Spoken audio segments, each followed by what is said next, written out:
Hello বন্ধুরা, আমি Subhajit. Welcome to my another video. বন্ধুরা, তোমাদের সাথে শেয়ার করেছিলাম সবজির বীজ বসানো ভিডিও। সেই যেতে চারার আপডেট দিয়েছিলাম, সেই চারা আবার বসানোর ভিডিও দেখিয়েছিলাম। সেই চারা যেই বসিয়েছিলাম, সেই দেখো সেই গাছ। এটা হচ্ছে করলা উচ্ছে। বন্ধুরা, সেই করলা উচ্ছে গাছটা যেটা তোমাদেরকে দেখিয়েছিলাম বসিয়েছি টবে। 10 ইঞ্চি টবে আছে, কত সুন্দর হেলদি গাছ হয়েছে। এই গাছটাকে এখন একটা মাচা করে দিতে হবে। মাচা করে দিলে এটা লতাবে, ভালোভাবে লতাতে পারবে। আর সেই লতানোর পরে আস্তে আস্তে ফুল ফল আসবে, ফলটাও নিচের দিকে ঝুলবে, গাছটা খুব হেলদিও থাকবে। এর শাখা পোশাখাগুলো বেরোতে পারবে। দেখো, লতানো জায়গা পাচ্ছে না বলে এইগুলো ডালগুলো এইভাবে বেরিয়ে যাচ্ছে। সেই কারণে এর একটা লতানোর ব্যবস্থা করছি, মাচা তৈরি করছি। মাচা তৈরি করার জন্য আমি নিয়েছি তিনটে বড় বড় পাটকাঠি নিয়েছি। ঠিক টবের ঠিক সমান করে 3 দিক ভাবে এরকম পাটকাঠিটা দিয়ে দেবো, বসিয়ে দেবো।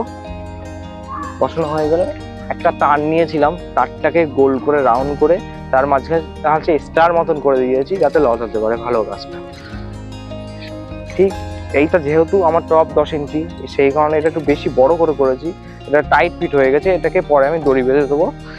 দেখো বন্ধুরা, এইবার এই গাছটা এখানে মাচা তৈরি করা কমপ্লিট। এই গাছটাকে ঠিক এই মাথাটাকে আস্তে করে বের করে নিয়েছি, নিয়ে একদম এই যে কোনো একটা ফাঁক দিয়ে তুলে দিলাম।